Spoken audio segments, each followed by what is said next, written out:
మనోజ్ చేతిలో మళ్లీ మోసపోయిన 2 దయ్యాలు చెట్టు మీద కూర్చొని ఉన్నాయి. చెల్లి దయ్యం పాడుకుంటూ ఉంది.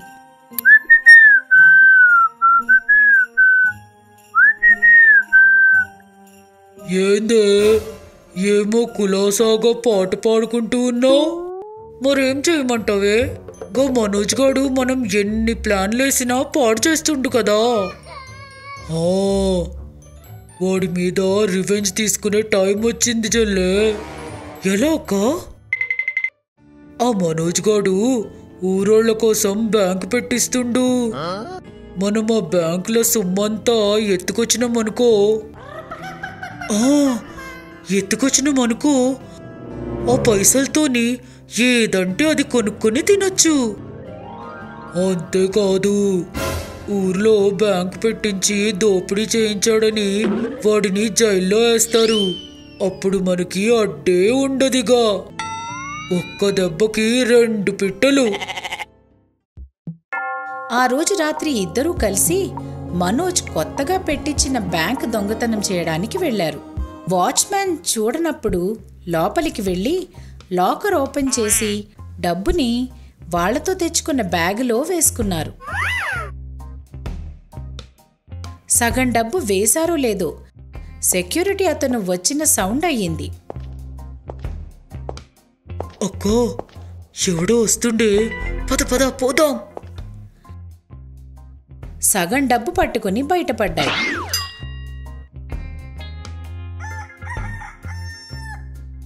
తెల్లారి బ్యాంక్ రాబరీ జరిగిందని తెలుసుకున్న బ్యాంక్ మేనేజర్, ఏందయ్యా ఇది? నువ్వేదో ప్రజా సౌకర్యం, ప్రజామేలు అని పెద్ద పెద్ద మాటలు మాట్లాడి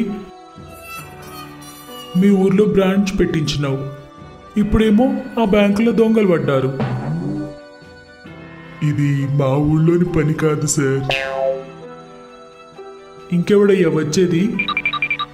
ఇదంతా దూరం నుంచి చూస్తున్న 2 దయ్యాలు నవ్వుకుంటూ ఉన్నాయి. అక్కో, గో మనోజ్ గారిని మంచి దెబ్బ కొట్టినామే. అతను వెళ్ళగానే 2 దయ్యాలు మనోజ్ దగ్గరకొచ్చి, ఏరా మనోజ్, ఎవడు వాడు? ఆయన బ్యాంక్ మేనేజర్. నా మాట మీద ఈ ఊర్లో బ్యాంక్ పెట్టిర్రు. ఇప్పుడు గా బ్యాంక్ ఎవరో దోచేసిండ్రు. అయ్యో, ఇప్పుడు ఎలా మరి? అదే అర్థమైతలేదు. నిన్న ఒకడు సెక్యూరిటీ అయిన ఉన్నాడు, ఈరోజు ఒక్కడు కూడా సెక్యూరిటీ ఉండడు. నేనే బ్యాంకుని చూసుకోవాలి. కానీ నేను పడుకున్నానంటే అస్సలు లేవా. ఏమైతుందో ఏమో అని భయమైతుంది. ఏం కాదు, ధైర్యంగా ఉండు. ఆ రోజు రాత్రి మనోజ్ ఒక్కడే బ్యాంకు దగ్గర కాపలాగా పడుకుని ఉన్నాడు. 2 దయ్యాలు వచ్చి ఈసారి బ్యాంకులో ఉన్న డబ్బంతా బ్యాగుల్లో వేసుకుని తమ ఇంటికి వచ్చి,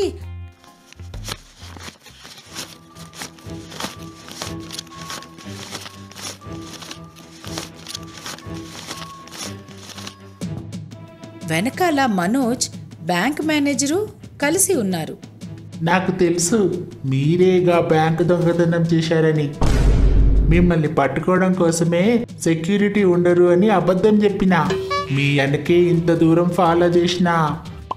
మర్యాదగా డబ్బు అక్కడే వదిలేసి పారిపోండి, లేదంటే ఏం చేస్తానో తెలుసు కదా. ఆ డబ్బు అక్కడే వదిలేసి 2 దయ్యాలు అక్కడి నుంచి పారిపోయాయి.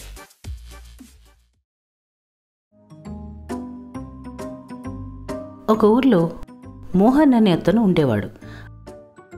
అతనికి ఒక కొడుకు, పేరు విష్ణు. మోహన్ ఆటో తోలుతూ తన కుటుంబాన్ని పోషించుకుంటూ ఉండేవాడు. విష్ణు ఏ పని చేయకుండా జులాయిగా తిరుగుతూ ఉండేవాడు. ఒకరోజు విష్ణు పడుకొని ఉండగా మోహన్ తన భార్య మంజులతో, ఒక్కగానొక్క కొడుకని గౌరవం చేస్తే గాడిది లెక్క తయారైండు. 3 పూటల తింటాడు, పొద్దెక్కేదాకా వంటాడు. ఇట్లయితే ఎట్లా బాగుపడతాడో ఏమో. ఏదో ఒకనాడు వాడికి బుద్ధొస్తుందయ్యా. నేను బతికున్నప్పుడే అస్తే మంచిగుండు. మోహన్ వెళ్ళగానే విష్ణు లేచి, పోయిందా? ఎవ్వ పొద్దుగాలనే పురాణం పెట్టిండు.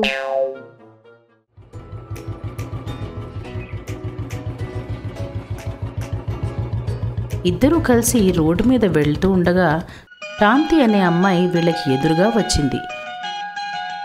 శాంతిని చూడగానే విష్ణు, ఏముంది మామ, నేను ఫిక్స్, పెళ్ళంటూ చేసుకుంటే ఈ పిల్లనే చేసుకుంటా. అరే ఆ పిల్ల పక్కూరి మున్షబ్ కూతురు. ఏంటి మున్షబ్ కూతురు అంటే భయపడిపోతామా? ఏం మున్షబ్ కూతుర్లకు పెళ్ళిళ్ళు చేయరా?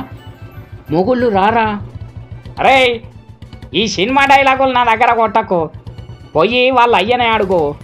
అడుగుతా, మొదలు ఆ పిల్ల ఏమంటుందో అడిగొస్తా.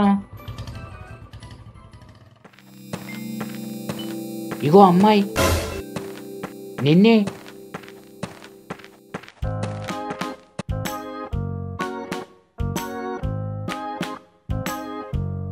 ఏంది మాదసలే పద్ధతి గల కుటుంబం, గిట్లా రోడ్డు మీద ఆపినావు? మాదేమన్నా పరువు తక్కువ కుటుంబమా? మాది పద్ధతి గల కుటుంబమే. ఏందో చెప్పు. నిన్ను చూడంగానే పడిపోయినా. అయ్యో, ఎక్కడా దెబ్బలేమన్నా తాకినాయా? పడిపోవడంటే కింద కాదు, ప్రేమలా. నువ్వు ఊ అను, నిన్ను పెళ్లి చేసుకుంటా. మా నాయన ఎవరిని చూస్తే వాళ్ళనే చేసుకుంటా అని మాటిచ్చిన. నువ్వేమైనా చెప్పేది అడిగేది ఉంటే హాయన్నే అడుగుపో. అయితే ఇప్పుడే పోయి మామని కలిసి వస్తా. తన ప్రేమ గురించి చెప్పాడు. అంతా విన్న భూపతి, నీకు నా బిడ్డనిచ్చి పెళ్లి చేయాలా? అయ్య సంపాదన మీద ఆధారపడి బతికే నీకు నా బిడ్డనిస్తా అని ఎట్లా అనుకున్నావు? ఓ ఇక్కడి నుంచి. నీ బిడ్డని పెళ్లి చేసుకోవాలంటే ఏం చేయాలో చెప్పుండ్రి, చేస్తా. ఏం చెప్పినా చేస్తావా? నెల దినాల్లా 5 లక్షలు సంపాదించుకరా, నా బిడ్డని నీకిచ్చి పెళ్లి చేస్తా. విష్ణు సరే అని దారిలో ఒక పుచ్చకాయ తోట దగ్గర కూర్చుని, నెల రోజుల్లో 5 లక్షలు ఎట్లా సంపాదించుడు అని అనుకుంటూ దిగులుగా కూర్చుని ఆలోచిస్తూ ఉండగా ఆ తోటలో ఉన్న ఒక పుచ్చకాయ చూసి, ఏం విష్ణు, ఎందుకు అట్లా చిన్నపోయి ఉన్నావు? మాట్లాడేది ఎవరో తెలియక చుట్టూ చూశాడు. పుచ్చకాయ మళ్ళీ మాట్లాడింది. అది చూసి విష్ణు ఆశ్చర్యంగా, ఏం విష్ణు, ఏంటి నీకు మాటలొచ్చా? పిచ్చి ప్రశ్న, చూస్తూనే ఉన్నావు కదా నువ్వు. సరేగాని చెప్పు, ఎందుకు అట్లున్నావు? విష్ణు జరిగిందంతా చెప్పాడు. అంతా విన్న పుచ్చకాయ, సరే నేను చెప్పినట్టు చెయ్యి. మీ నాయన ఆటోని నా ఆకారంలోకి మార్చి నడుపు. అట్లెట్లా మారుతుంది? నన్ను తీసుకుపోయి ఆ ఆటోలో పెట్టు, అదే మారిపోతుంది. విష్ణు ఆ పుచ్చకాయని తీసుకుని వెళ్ళి ఆటోలో పెట్టాడు.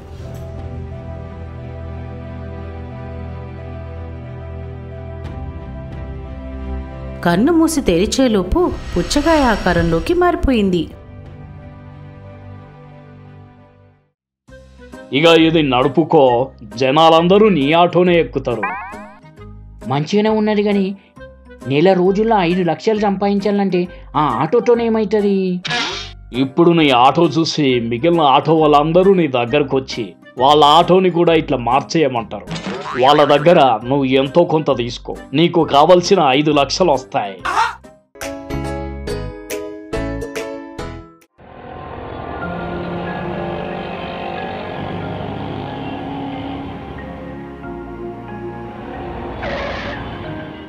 అందరూ ఆ ఆటోని ఎక్కుతున్నారు. ఆ ఆటోని చూసిన మిగిలిన ఆటో వాళ్ళు కూడా విష్ణు దగ్గరికి వచ్చి, కాకా ఎంత ఖర్చు అయినా పర్లేదు, నా ఆటోని కూడా పుచ్చకాయ లెక్క మార్చే.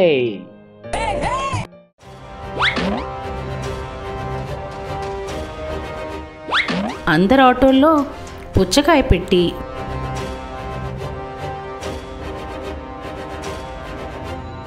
వాటిని కూడా పుచ్చకాయ ఆకారంలోకి మార్చేశాడు. నెల రోజులలో 5 లక్షలు సంపాదించి తను ఇష్టపడ్డ అమ్మాయిని పెళ్లి చేసుకుని హ్యాపీగా ఉన్నాడు. ఇలాంటి మరెన్నో అద్భుతమైన కథలతో మనం మళ్ళీ కలుసుకుందాం.